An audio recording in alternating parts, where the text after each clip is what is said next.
10 and 20 million immigrants Can you took shut up the him housing stock of working Americans. And can you maintain some level of dignity? Gentlelady's time has expired.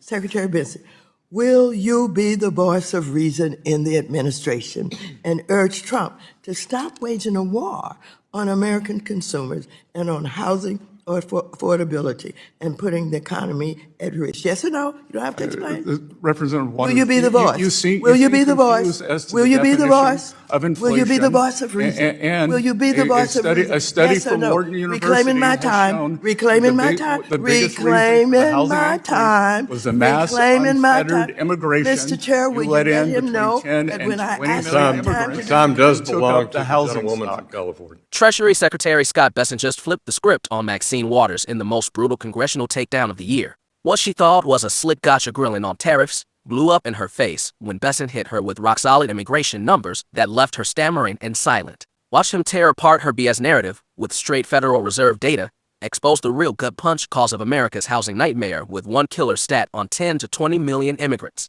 and force Waters to frantically reclaim her time when she realizes she's getting owned. This is a straight-up masterclass in political warfare, and why Bessent is Trump's ultimate weapon. Waters showed up loaded with traps and walked out covered in her own mess, as Bessent coolly dropped 150 years of economic proof that tariffs don't jack up inflation, revealed lumber prices at rock-bottom 5-year lows, shredding her housing line, and unleashed the immigration truth bomb that froze the whole damn hearing. When Bessent laid down the facts, the chairman had to jump in because Waters couldn't even muster a comeback. This is what happens when woke ideology slams into cold, hard reality. Take a look. Secretary Bessent, in the FSOP annual report, you stressed the importance of economic growth to promote financial stability.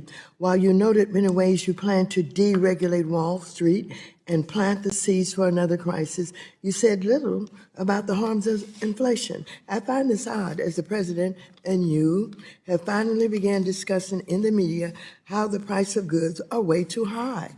Notably, you mentioned that tariffs may need to come down to lower costs for Americans. So I have a few questions about this.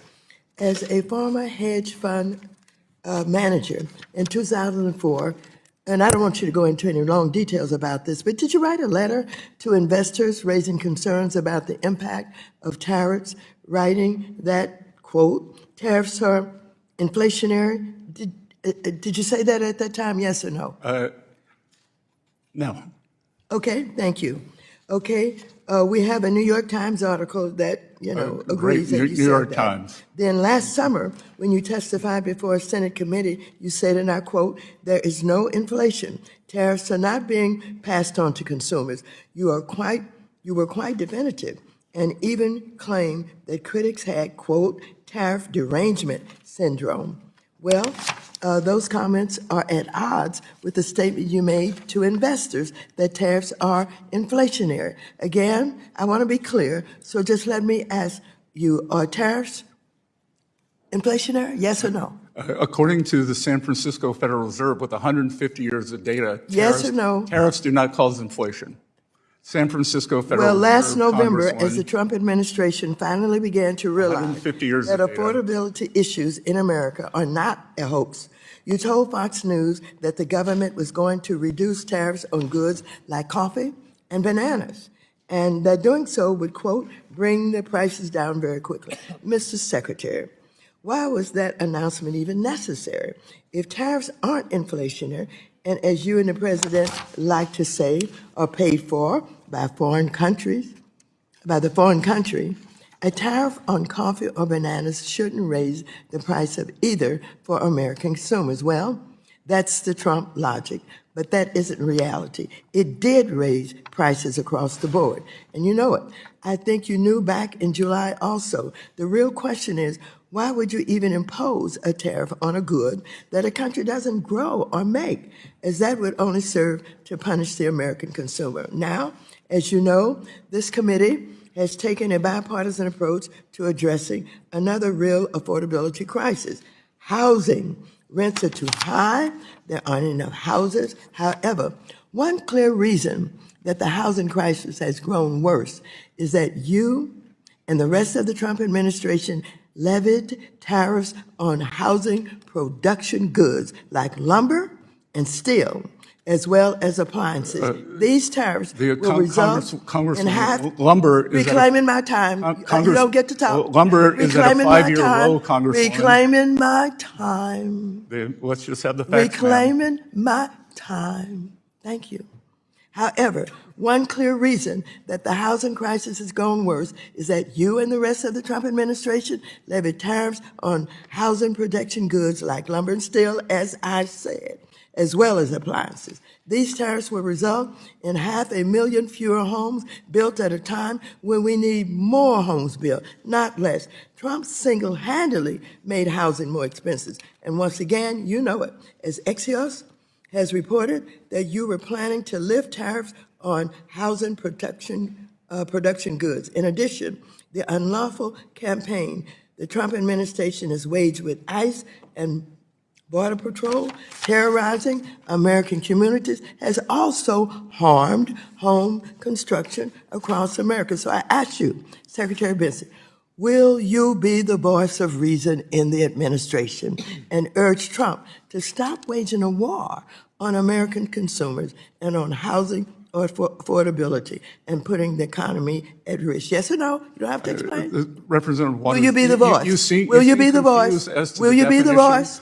Will you be the voice of reason? And will you be the voice of reason? A study yes from no? Wharton University reclaiming my has time. shown Reclaiming my time. Reclaiming my time. Was a mass reclaiming my time. unfettered immigration. Mr. Chair, will you let him know that when I ask immigrants, time does took belong up to the the housing gentlewoman stock. from California.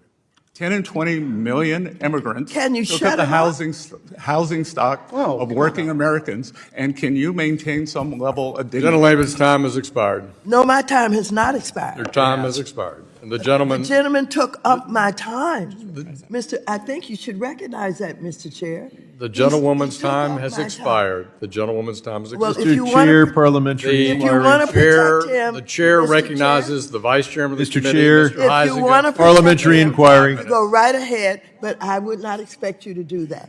This fiery showdown between Maxine Waters and Scott Bessent wasn't some boring congressional snooze. It was a brutal lesson in dismantling partisan attacks with raw facts, hard data, and the unfiltered truth. Waters rolled in with her scripted traps, canned sound bites, and a pre-baked narrative pinning every damn problem on Trump. But she never saw Bessent coming. He hit back with the one thing her fairy tale couldn't handle, actual reality. Waters tried to corner him on his 2004 tariff comments, but Bessent shut that down with a flat-out no. She pushed for fake contradictions, but Bessent fired back with the San Francisco Fed's 150 years of economic data proving tariffs don't cause inflation. That's not some opinion. That's not spin. That's stone-cold evidence from one of America's top economic powerhouses. When Waters switched to her lame talking points on coffee and bananas, trying to paint the admin as flip-flopping hypocrites, she just exposed her own cluelessness on real trade policy. Bessent got it.